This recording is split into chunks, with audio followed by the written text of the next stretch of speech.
দুর্গাপুজো বাঙালি সংস্কৃতির প্রাণ ও আত্মা। সারা বিশ্বের বাঙালিরা সারা বছর অপেক্ষা করে থাকেন এই 4 দিনের মহোৎসবের জন্য। মাননীয় মুখ্যমন্ত্রী মমতা বন্দ্যোপাধ্যায়ের নেতৃত্বে বাংলার দুর্গাপুজো আজ পৌঁছে গিয়েছে বিশ্ব মঞ্চে। ইউনেস্কোর intangible cultural heritage of humanity স্বীকৃতি অর্জন করেছে।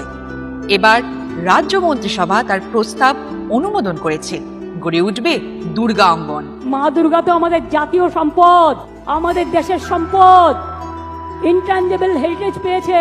জেনে রাখুন, জগন্নাথ ধাম যেমন করে দিয়েছি, আগামী দিন ওই জগন্নাথ ধামের অনুকরণে একটা দুর্গা অঙ্গন আমি বাংলায় করে দেব। তার কারণ সারা বছর যাতে মানুষ চিনতে পারে, আসতে পারে, দেখতে পারে। এই স্থায়ী মন্দির কমপ্লেক্সে সারা বছর পূজিত হবেন মা দুর্গা।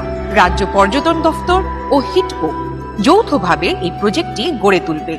নির্মাণ ও পরিচালনার দায়িত্ব থাকবে একটি বিশেষ ট্রাস্ট।